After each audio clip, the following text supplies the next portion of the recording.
Well, folks, welcome to one more edition of Politics and Ryan. I'm Egberto, Willies, your host. Thank you so kind for being a part of the show. We are going to have, as usual, a great show for you today. Yes, I know I'm late. Was trying to get that last video processed, and it wasn't very easy, but I got that video. Actually, it's only one video that I had to process, and it's just one that kind of got me upset because of the way that they did it on the mainstream media, which is something that I kind of want to talk about a little bit. But how are my peeps doing? How are my peeps doing? I trust everybody is doing just fine. Let's get to the chat, see how folks are. Let's see who was the first one to get in. The first one to get in today was, let's see, El Señor AVQ, Michael Rodnin from Brooklyn, New York. We also have in the house Patrick Magner, second one, Meow from Houston, Texas. We also have Everett Herod. Didn't see you yesterday, Yvette, from Atlanta, Georgia. We've got Eric Hayes from Kingwood, Atascocita, Paul Fleming from Powder Springs, Georgia. We have Eric Hayes. I think I got you already, Eric. And going down, I remember I missed my first few on Substack, but we have Diana Holla and Barbara Fetante, Austin, Texas. How you doing, beautiful? K. Freya Scarin, Michelle Bay Williams, Julie, Dorothy Skaggs. Thank you all for being here. We got a show for you. Okay, what we got here? Let's see. Oh, and J. Ray just came in roaring, he says. How you doing, J. Ray? Great to have you here. All right, Michael says, The Guardian, Disney hikes streaming prices as Kimmel's suspension fuels backlash. Company says Disney, Hulu, and ESPN price rises were planned before uproar over Kimmel's suspension prompted calls to cancel. Well, they better watch out because people kind of got the taste of being without them for a while. So you may want to hold back on that greed, right? They lost their damn minds. Green is insatiable. I'm thinking that most people who boycotted will stay gone. I hear you. I hear you. I hear you. Michael says, Egberto, I don't know if you can play this Hawk reaction 1 minute long. I don't know if I can either. Let me see what we're talking about. Nah, not really. Not that one. Anyway, let's see. Raw story. DOJ lawyers told to secure insurance as Trump pressure campaign risks malpractice. The report reads, lawyers who work in the Virginia outpost known for handling high-profile national security cases privately expressed uncertainty Monday about their jobs and concern that the office could be forced to rush out an ill-founded case. Some sought advice from former colleagues and were told to secure insurance against legal malpractice claims.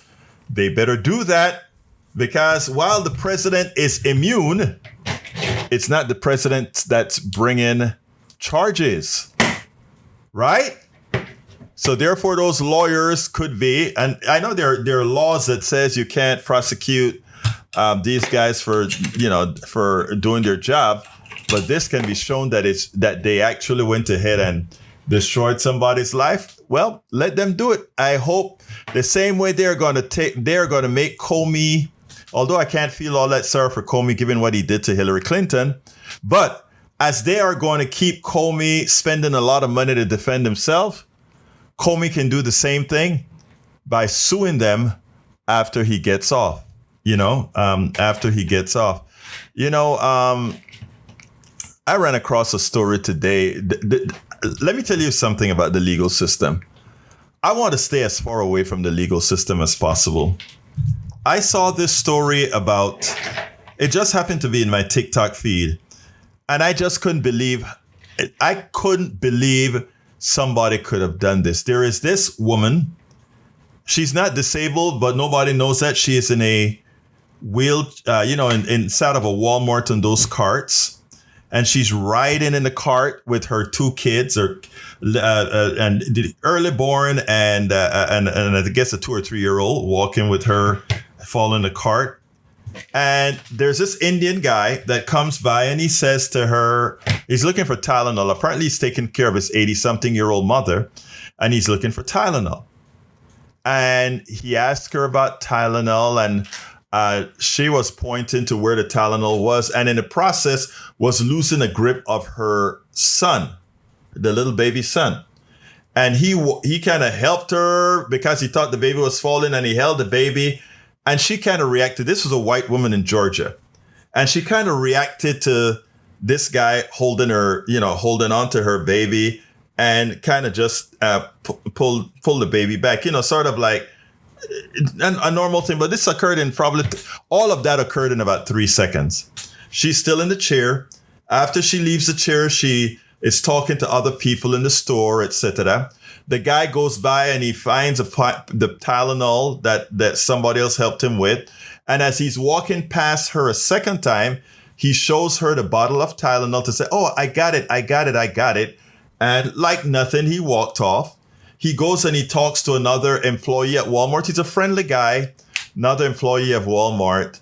And then he goes and he checks out the Tylenol. While he's doing that, his daughter, who is in med school, or a doctor or something like that, he's texting with her to figure out which Tylenol it is to get for the mother or something like that. And she goes ahead and tell him he got the Tylenol. He's walking out of the store. As he's leaving the store, Walmart has a greeter. He goes ahead and he's talking to the greeter.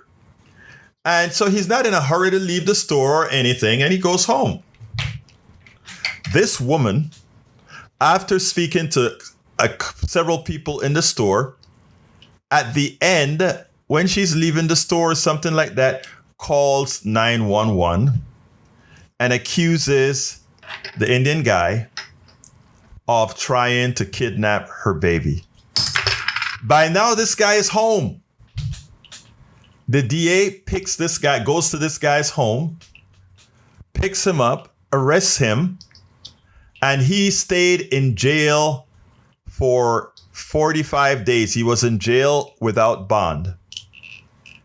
And when he got a lawyer, finally, and the lawyer's trying to get this guy bond and shows the tape. And they shows this interaction between this guy and this woman helping him. And even after the baby thing occurred, they're talking about where the Tylenol is. And there was no one would suspect that this woman would ever have any inkling like this guy wants to take her baby. This is a guy taking care of his 80-something-year-old mother and calling his daughter on the cell phone for help on Tylenol. And very jolly speaking to a lot of people in the stores. And she accuses him of kidnapping. And I mean, he spends 45 days in jail. That hit me. And let me tell you why that hit me. Because in stores, all of the times, if I see somebody in need, if I see somebody wanting help or whatever, if I see somebody with a kid and the kid is cute, and a lot of times I'm in the store with a kid and they're playing with me and I'm like, I'm playing the fool with the kids and doing all these things with the kids. And it gives you pause. It gives you pause because what possesses this woman, I think her name was Carolyn Miller. Just look at, I think that and I'd like you guys to do it. I'd like you guys to follow that story for real. I think it's Carolyn Miller. Just do a scan. Carolyn Miller kidnapping Atlanta. And see what comes up. Carolyn Miller kidnapping Atlanta. I am so friendly in the stores with everybody and the kids. A lot of kids like to play around with me and all that kind of stuff with their parents and all of that. This incident is almost as bad as when the Me Too came out. I'm from a very hugging culture. We meet somebody, we hug. If you come to one of our Panamanian functions, which we just had a recent big one, we hug a lot. We are very touchy kind of a people, And I remember when Me Too came out, and I stopped it. All here in the States, I go to my meetings, I stopped hugging anybody, right? Until somebody came to me and said, "Egberto, you've changed. What's wrong?" And I'm like, look, I'm scared now because everything now it's like, I don't want to be in anybody's spaces. We're creating, we are creating such an antiseptic community. Lack of love, lack of real care for others, and all of that. And we purport as we're doing these things to be Christians and all this kind. And you sit down and you wonder, where the hell are we going? Where the hell are we going? You know? But anyway, after enough people kind of tell me, Egberto, when you're among family, meaning all our protesters and folks or whatever, no, you don't change what you do because of crazy folks, that kind of stuff. But anyway, that one just hit me pretty hard when I saw that in my feed today. And of course, Michael Rudnin already looked it up, found it, etc., etc. Thank you for doing that, Michael. But yeah, that story really got to me. All right, let's continue with the little stories here. Egberto, mind following up for Eric. Yahoo Finance, Eli Lilly to invest $6.5 billion in API manufacturing facility in Texas. The facility will primarily produce orforglipron, an oral small molecule GLP-1 receptor agonist planned for regulatory submission in obesity treatment. Orforglipron is an investigational once-daily oral medication being developed by Eli Lilly for the treatment of type 2 diabetes and obesity. It belongs to a class of drugs called the glucagon-like peptide 1 GLP-1 receptor. Eli Lilly has completed multi-phase 3 clinical trials. Why am I putting that? Why am I reading that? I read it because you asked, but why am I reading that? Anyway, MSNBC breaking news. It's out of the Eastern District of Virginia, where 3 sources familiar with MSNBC, FBI Comey, is expected to be indicted pretty soon. Yeah, I had that tuned in and saw that. All right, the shooting that we had today. And once again, the race is on. Is he to the left? Is he to the right? Supposedly, we don't know if he's to the left or to the right. The one thing we know is that he had a gun. And the one thing we know about Texas is that Texas is the wild, wild west. You can walk around with open carry, concealed carry, any kind of carry here in Texas, right? That's who we are. We are the wild, wild west in Texas. So it's not surprising that the very first thing is, that's what we do. Anyhow, I want to play a piece that I just worked on, and the reason I was actually late for the program today. And that was because the way they misinform on TV drives me crazy. And one of the reasons I tell you all of the times why we have to have not the parroting of information that you get on TV. Okay? We have to make sure that we go out and tell some facts. So here is what I want to play for you. As far as the shooting is concerned, and then we'll talk about it a little bit further. I will be the first to admit that we don't know much about what's occurred. All we can depend on is what the investigators are telling us. But I tell you what I find disconcerting.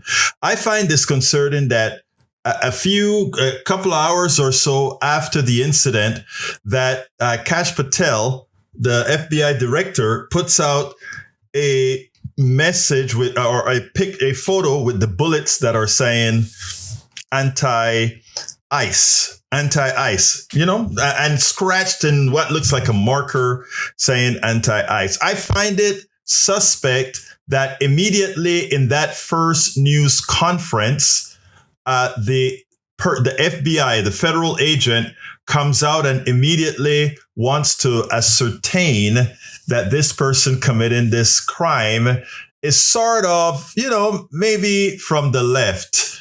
They are so anxious to put the murder of Charlie Kirk, this particular shooting, and all these other shootings that we've been having which we know generally from the right and wide. These are the folks who mostly are armed up and filled with guns.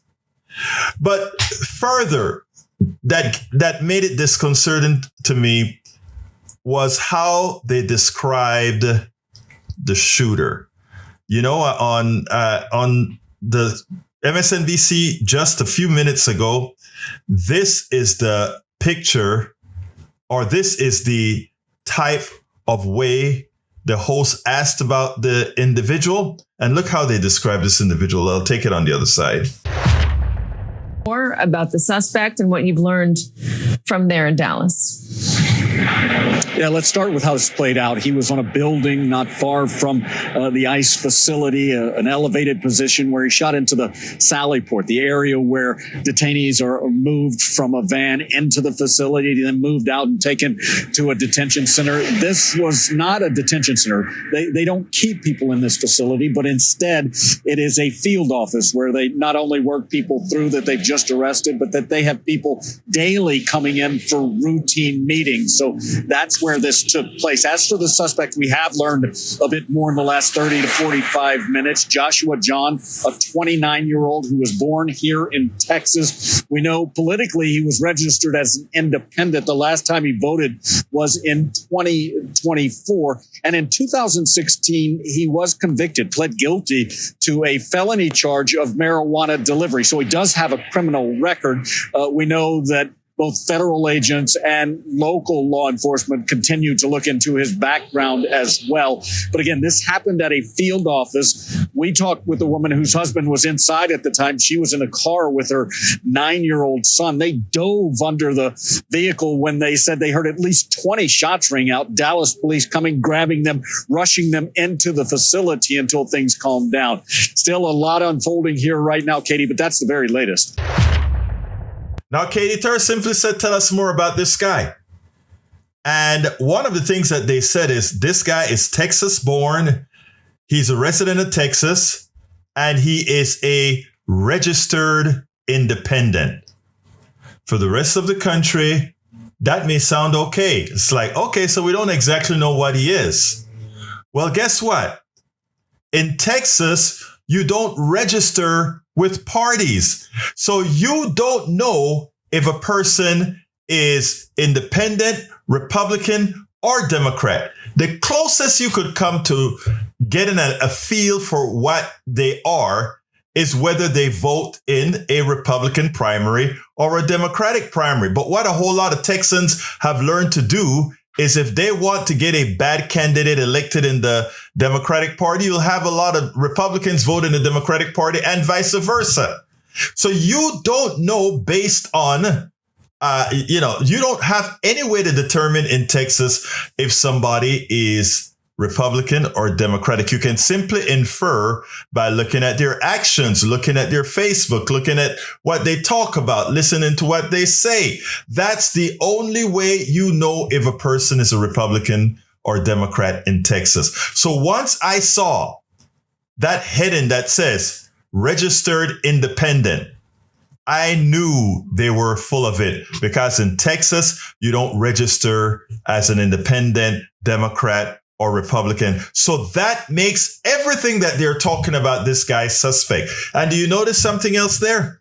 You notice how come that they didn't put style of weapon? You notice they didn't put specifically in this report also race?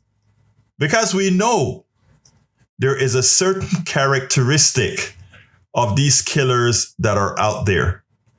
They know there's a certain characteristic. And what I think they're trying to do is create a narrative.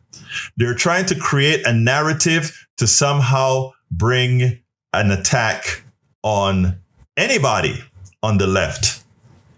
Let's be clear. Jimmy Kimmel got kicked off for calling the Kirk.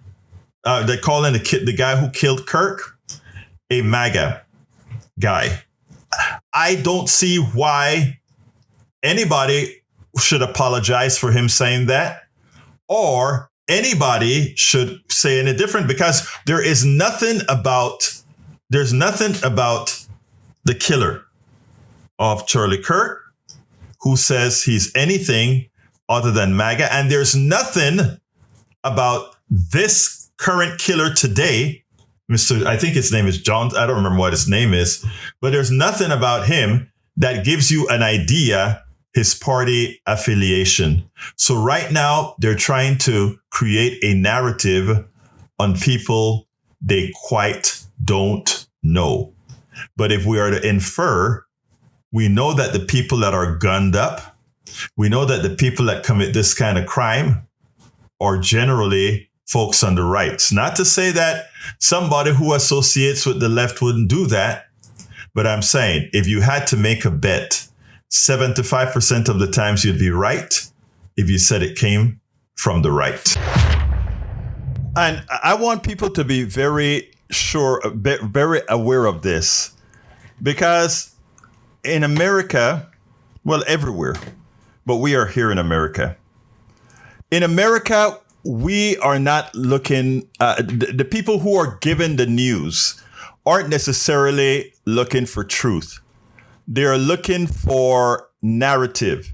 And what got to me is as soon as they got onto this left narrative, I start seeing all these, I start seeing even on MSNBC, these experts that they're bringing up talking about the left getting activated, even though the experts have to say the truth. Most of the violence over the last several years have been out of the right, and it is far gone. I mean, it is amazing that the left hasn't reacted before now. See what they're saying?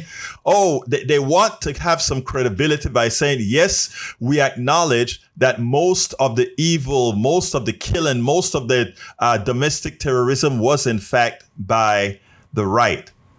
And we've been surprised that the left has taken so long to activate, as if the evil is being activated on the left. No, it's not. And the reason why is you don't see a lot of folks on the left with these high-powered guns. You don't see them with AR-17s and all these 15s and all these guns. You don't. I'm not saying you don't have them with it. I'm just saying, when you look at folks on the right, the militia guys and all of that, they love their guns. But the people on the left, they have other things to do. It's not about trying to prove their manhood with a gun. There is a characteristic of the person who carries that gun. We know if we were profiling, we would know what to look for. But you know, everybody else gets profiled. But if we were to profile, and what gets me is the disingenuity of the mainstream media. They profile everybody else. But all of these killers that we see out there are these young guys, a lot of them these gamers. Let's be honest. And we don't, and the problem continues and continues. Anthony Lefranco says, I think it's murky, the exact reason why Kimmel went through this harsh. You know what? The joke he told was about Trump, not Kirk. Yeah. But the thing about it is, again, Kirk was the catalyst for all of this happening because he didn't change the format of his jokes. In fact, I taped it last night. I really had to see it in case I couldn't watch it in real time. And he was searing last night, Jimmy Kimmel. And he did a great job last night, Jimmy Kimmel. And, you know, it is amazing. Okay.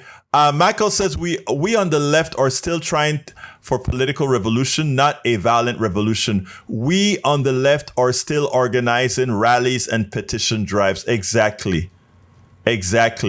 Carl Cox says Kimmel gave a great monologue speech last night. Trump gave a terrible speech at the UN yesterday. He was simply embarrassing at the UN.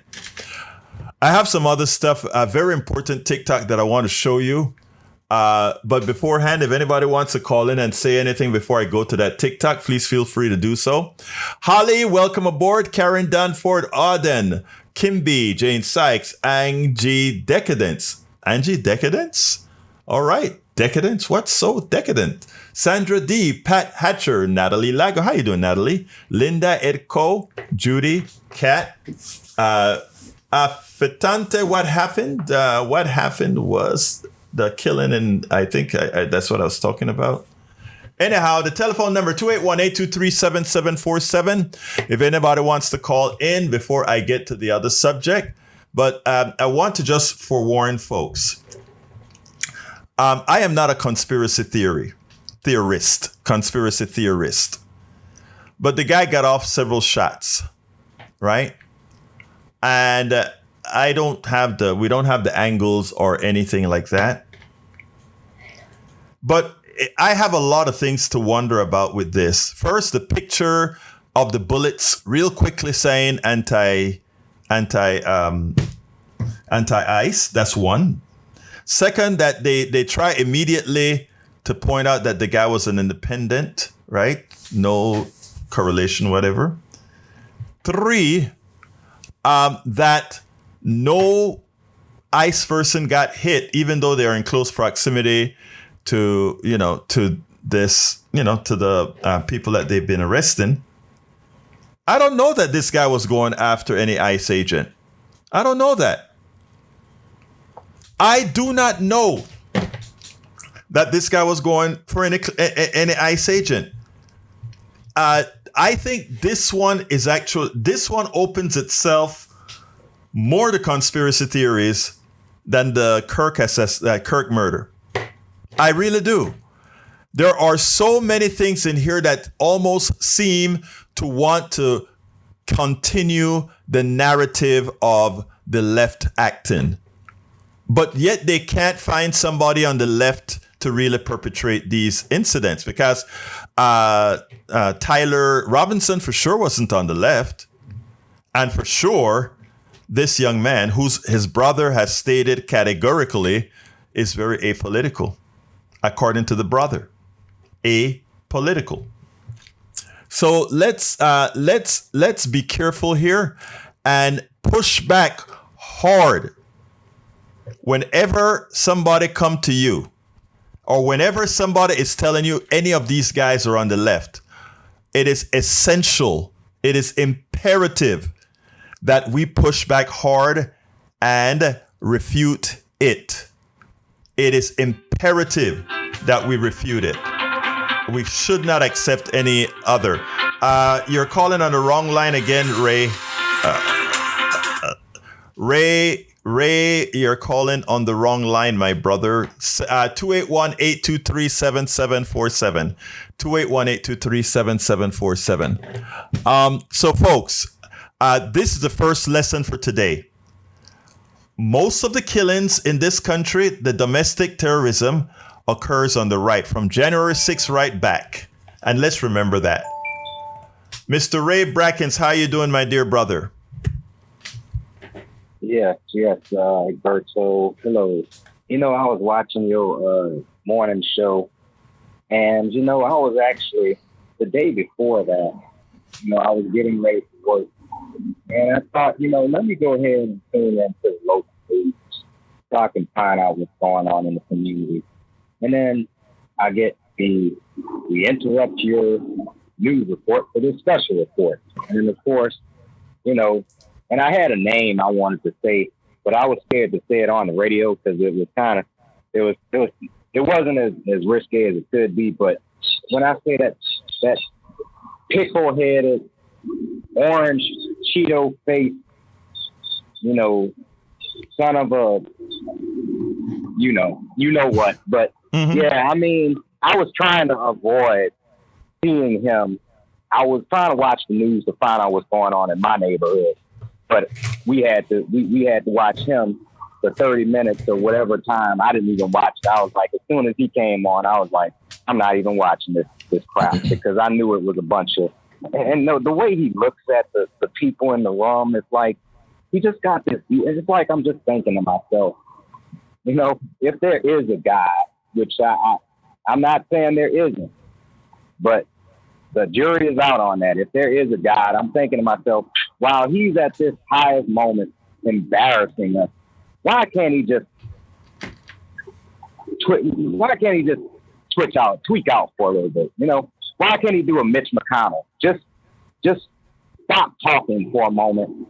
Just, you know, what they call it, glitching. Why don't he just glitch while he's in the middle of saying a bunch of lies? And that's what makes it so hard for me to just be a person that's religiously solid, you know, because it's like, as long as that thing gets to walk around and say what he needs to say, I don't care how swollen his cankles are and all that, you know, he's still a parasite and a cancer of a human being that nature needs to do away with sooner than later. That's all I'm going to say on that. Well, look, let me just say this, okay? Because you're correct. He was an embarrassment. And the BBC, I noticed that Brother Fleming put a piece from the BBC. I don't know if it's a piece that I'm thinking about, but I am kind of itching to play that for you all because it is sad what he did. Actually, you know what? I am going to play that. With one of the responses from the BBC. So let me go ahead and do that. Anything else you want to say before I do that? Nah, Egberto, you always call it out. Right now, I'm working for Isaiah Martin's campaign again. I'm asking if you want to support us anyway. Give me a call. Well, let me tell you, I actually interviewed Isaiah twice for the show.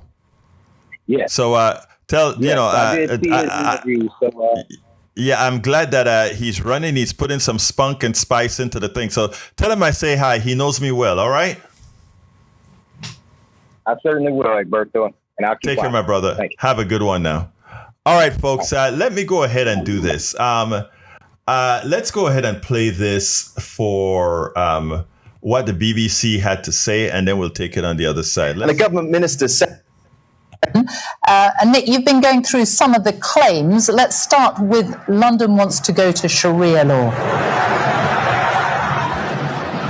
Yeah, that's right, Sophie. This was the startling claim made by President Trump today. Part of his message that immigration is destroying European countries, including the UK. We know that for the best part of a decade, Trump has attacked Sir Sadiq Khan, the mayor of London. But this appears to be the first time the president has claimed that London wants to go to Sharia law. There was this myth on the internet about 5 years ago that was quickly and easily debunked that the legal system would be moving to Sharia law. So that was then. Today, the mayor of London's office said that these comments didn't really dignify a response. They called them appalling and bigoted. And a government minister said for the record that Trump's claim was false. What about climate change? The president said it was the greatest con job ever. Yeah, he did, Sophie. The thing is that decades of specialist research really torpedoes that argument. The vast majority of scientists and experts say that climate change caused by humans is real. And here's a quote. This is from the Intergovernmental Panel on Climate Change, IPCC, made up of hundreds of leading scientists. Human activities, principally through emissions of greenhouse gases, have unequivocally caused global warming. And finally, he also said, he told world leaders that he has ended 7 wars. Has he?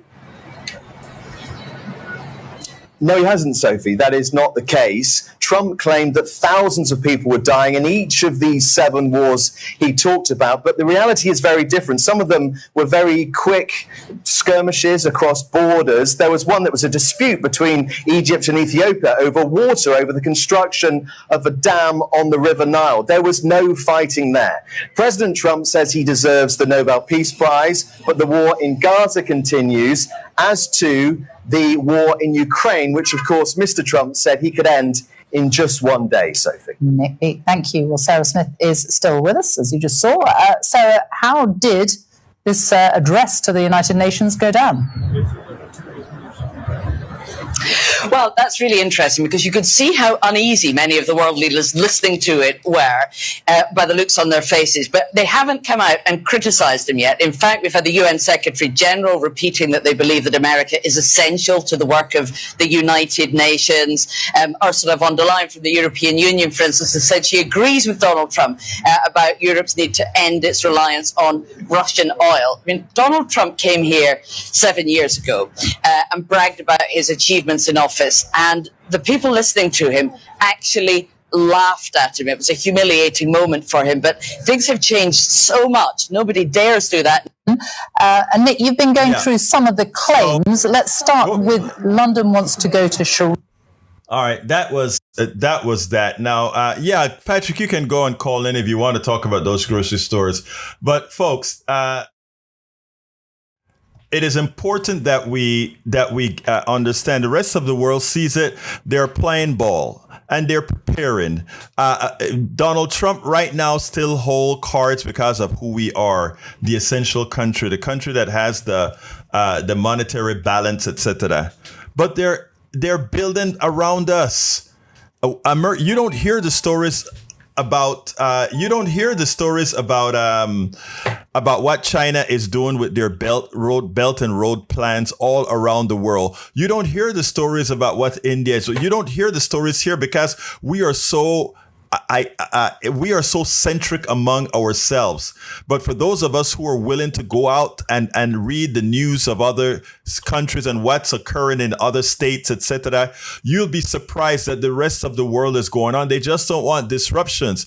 By the time if America keeps on the path with Donald Trump and its insularity and its pompousness, etc., by the time we realize that the rest of the world would have moved on, it would be too damn late. And a lot of us are trying to prevent that because we do want to make sure that we Americans remain a country that matters. Come on in, my brother. Patrick. Hey, good afternoon. Yesterday, the shows are always good, but the state-run grocery store kind of got my attention yesterday. Mm-hmm. And I couldn't call in because I was multitasking at work. But one of the members had a hard time understanding that it couldn't be successful because it wouldn't turn a profit. I believe one of the things to look at is let's look at some of the things that have been privatized that are not successful, like jails and prisons, water service. I can make a very long list of so many things that actually perform better state-run than privately. But there's also the fact that just because something's run by the state and it's socialist doesn't mean that it can't cooperate with the private sector. Yeah, I'm not saying this. Yeah, I'm not saying this is exactly how it would go, but it's not hard to imagine that if you do provide a large grocery store in a food desert, that people might not drive as much because they're not commuting to that grocery store. They can walk or ride a bike. So then if you have a lot of people that participate in that, then all of a sudden you might have something like parking lots that aren't as needed. Then if a parking lot isn't needed, then you can take that parking lot up, provide a green space, and then employ people to grow things for that state-run grocery store. And that's just one example. Capitalism will find an opportunity anytime you give it something. And so to doubt something won't work, or to doubt something will work just because you can't make a profit off it, is very, very narrow-minded and small in scope. Well, it is actually... It's indoctrinative, Patrick. It is indoctrinative. And that is what we have to be careful of. The reality is, from the time we were born in this country, we had to be indoctrinated to think that capitalism solves all problems. And that's false. Capitalism solves no problems. Now, does that mean I don't want capitalism to exist? No, that doesn't mean that at all. If you want to create a shoe factory and all of that, and you get a whole bunch of people that want to pool their money together to create a stock option that goes ahead and build a factory to make shoes or make jewelry or make all these things that we like, all these trinkets that we like, that belong in the capitalist domain. Why does it belong in the capitalist domain? Because it really doesn't matter.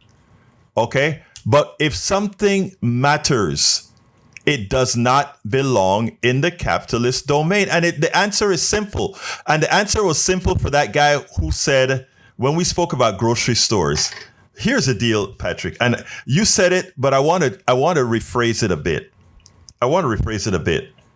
Not having a grocery store in food deserts costs lives. That's number one. Not having a food desert not having grocery stores in food desert costs lives. Number two, the reason the capitalists don't put grocery stores in these zones is because they're not sufficiently profitable. If they were sufficiently profitable, the capitalist society or the capitalists would put a grocery store there. So then you have to ask your question. Should then, because capitalism doesn't see favor in food deserts, should we let those people die? Morality says no. And how do we solve that problem? Government puts a grocery store there. For the person who then says, but it doesn't make a profit, we ought to say, we know. There are a lot of things that don't make profits that are the right things to do. I mean, this is not difficult. Look, none of this is difficult, right? There are a lot of parts of our society where this makes sense. So it is that simple. Guess who wants to? Let's see what Mike Cisak has to say. Come on in, Mike. Come on in. And hold on. Let me tie these lines together. Okay, Mike, what's up? Okay. Well, see, there's some kind of wishful thinking here. How much profit do you think a typical... The profit margin on grocery... Look, you got to speak faster. The grocery store profits are tiny, tiny, tiny. It's based on volume. Yeah, 1 to 3%. Yeah, it's tiny, tiny. Very tiny, yes. Right. Okay. So if you put a grocery store in a high theft area, that profit margin goes away.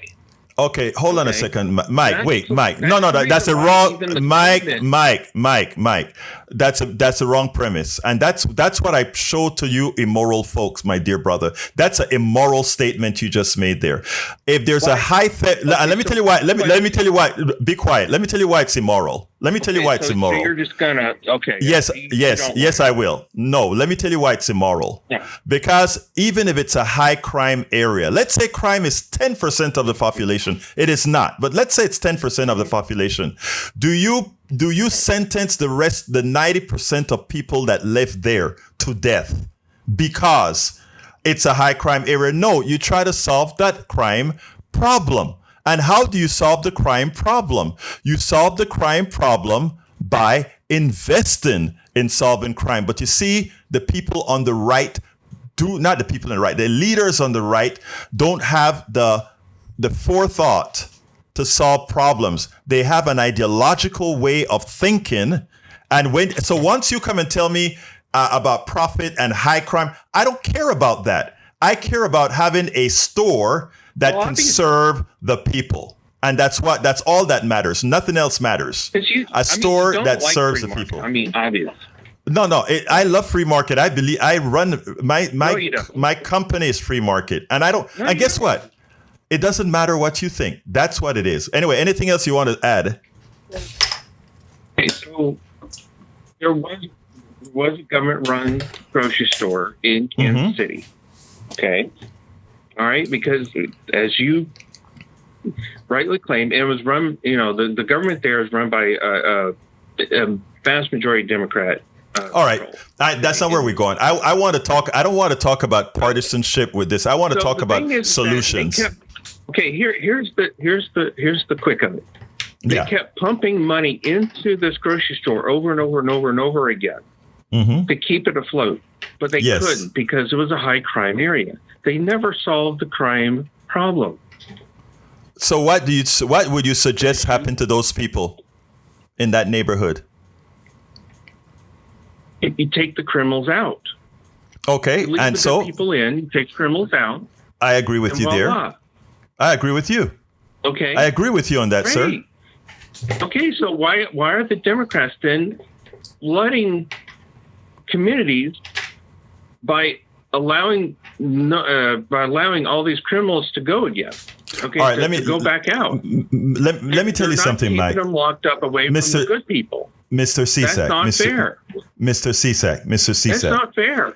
Mr. Cisak, your premise is completely and provably wrong. The propensity of crime that you talk about It's not. No, it's not an opinion. It's a fact. Let me tell you a little bit about Kingwood, Texas. No.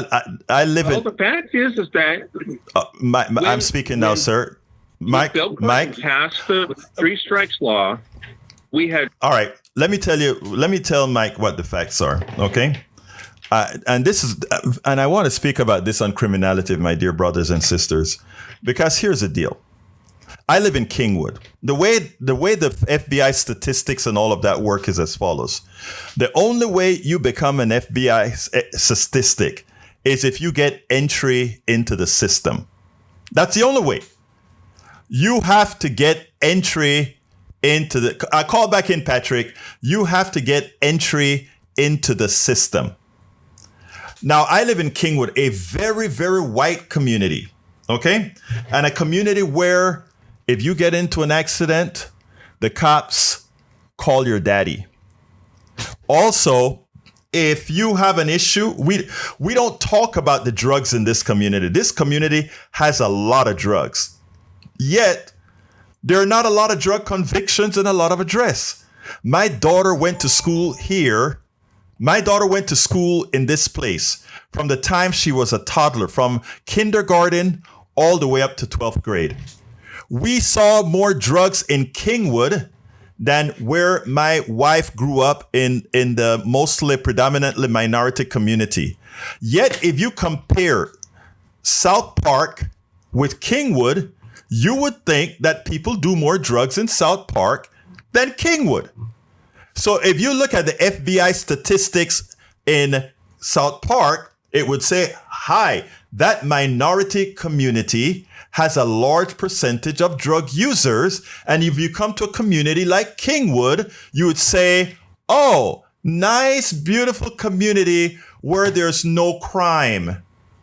This is a community where the women, they drive around, open bottles, all of that, but they never make entry into the system. So they are not an FBI statistics. So when people call and tell me how much more one group are crime ridden than the other, I find it amusing because I live here and I see crime, but the crime that others get put into jail for, they don't here. So they never become a statistic.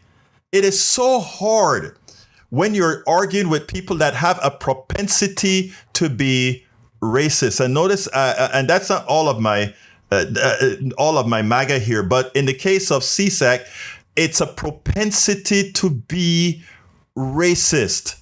Why? If everything with him, you notice it kind of comes down into, well, there's crime, and then he gives crime a color. Come on in, Brother Patrick. You dance around it, and then you got to it. But what's just blowing my mind right now is the idea that he thinks that where a grocery store would go in would be high crime, and he put that premise in first. Right. And it took us a while to get to the argument, but. Well, let me Patrick, to correct myself, let me tell you, I have a vast audience of everybody, right? So being a black person, a person of color, I am cognizant in the way I try to frame the discussion so that people don't, just like how he frames it, I want to make sure never to come across like he did, because it is evident that he came across in a race bait matter. Talk, my brother. Understood. Even if it went into a high crime area and he was just making an assumption that it would and actually stated that it would, if you put opportunity in a high crime area, it drives crime down. And another thing that really drives crime isn't opening a store. It's having a gulf of opportunity of the haves and the have-nots. What drives violent crime more than anything else is income disparity. And you can look that up. So if he's really concerned about crime, he needs to tell people that they need to be that the rich needs to be taxed more. To say that dropping a building in where need is and setting up a store is going to create crime. No, what's creating a crime is not having the opportunity and having a large income disparity. It's there's no way to argue it. You nailed it. You nailed it. And the thing, and progressives understand that, right? And we and a lot of our Republican brothers and sisters get it too. We just have, like I said, there going to be a certain level of degeneracy that we have because of these issues. But you nailed it. By the way, Ernie Boxall, Thomas Sewell is Thomas Sewell, and it's not Thomas Stowell, it's Thomas Sewell, and Thomas Sewell is a disgrace. Let me just say that he has put the whole thing backward by a bunch. He's a disgrace. Continue, brother. I was going to switch subjects real fast since we were talking about the shooting earlier. There are a lot of people that are talking about a civil war or something like that. The people that are talking about it are the ones that really want it. Exactly. And I can tell you, as a gun owner and somebody that will defend themselves, I wouldn't expect to win this, and I don't think any progressive would, because we're outnumbered. B, we just don't have it in us to be as cruel and to be as brutal as what we would face. And anybody that's interested in having some sort of civil war or fight, they'd better rethink this, because the only people that will be left will be the absolute most cruel, the absolute most brutal, and the ones that you, even if you are just as brutal as they are, they might get one up on you, and that's all that will be left will be brutal people. Let me just say this. Let me just say this, okay? Here's the thing that I think, I love you, but I think you made one mistake there. There are not a lot of them out there. They're just loud. They're loud. Most people are loving. Most people are loving.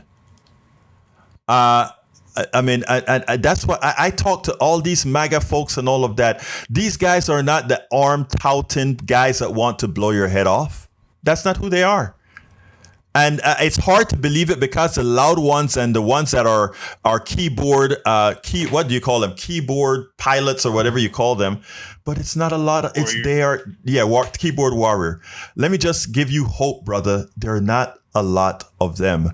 And they love your kid. They love their kids like you love your kid. They love your mother, their father, like you do as well. And that is why when I wrote my book, How to Talk to Your Right-Wing Relatives, Friends, and Neighbors. Hey, by the way, here you go. One of the things that I told myself, because I went and I spoke to a whole lot of people, right, is I told myself one thing. While a lot of these people talk a lot of smack, the ones that are really, that you can sit down and have coffee with are much more than the ones that you can't. And, just believe me when I tell you that, brother. That's all I'm going to say. Anything else you want to add, man? No, sir. Thank you so much for having me on. Thank you very much for calling in, man. Look, guys, I have some other stuff that I wanted to talk about. We didn't get to talk about it because you guys come first. And I love the honest conversations that we have here. Mike kind of got me a little bit perturbed because the amount of hate that he promotes towards, and he doesn't realize that it's hurting himself. It's hurting himself, right? But look, most people are good people, including most of our MAGA brothers and sisters. Don't let anybody fool you otherwise. I know it's hard to believe that because of the indoctrination, etc. But you get a chance to engage, you'll find something quite different. I promise you that.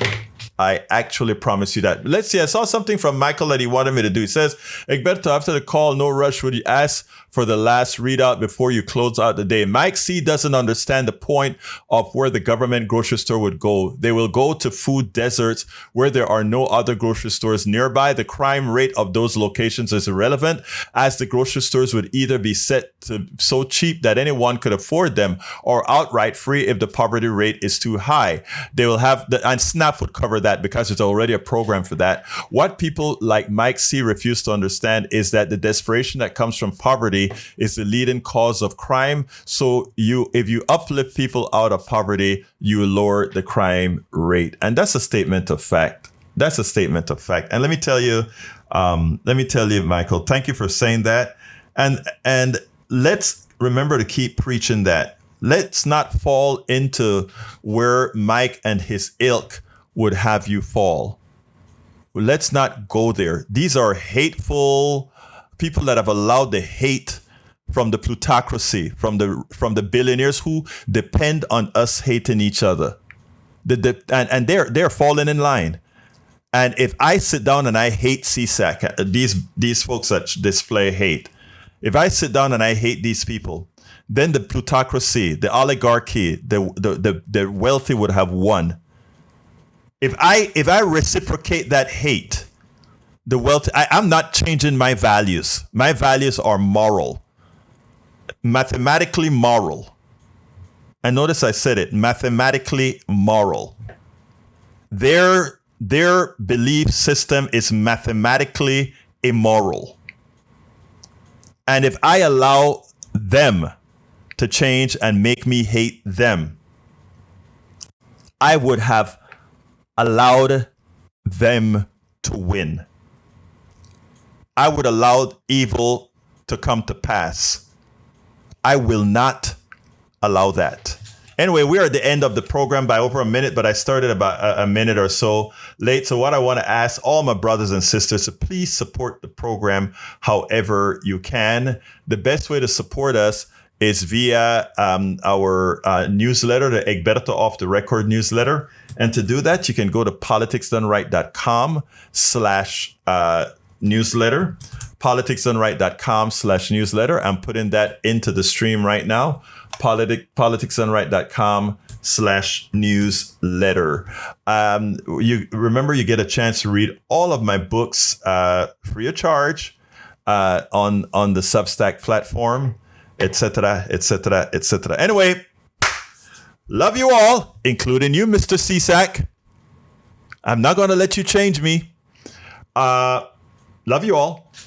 You can email me directly at politicsdoneright.com/ politicsdoneright at what am I saying? At info@politicsdoneright.com, you can email me directly. You can go ahead and sign up at politicsdoneright.com/newsletter. My name is Egberto Willies. This is Politics Done Right. And you guys know how I end this baby. I am what? Out! All of our country's problems, from polarization to ignorance on domestic and international issues to a complete misunderstanding of our economic and healthcare systems, are a direct result of a derelict mainstream media that too often bend over backwards to support corporate or bought politicians' wants as opposed to the people's needs for real information to make their lives better. Independent media is the only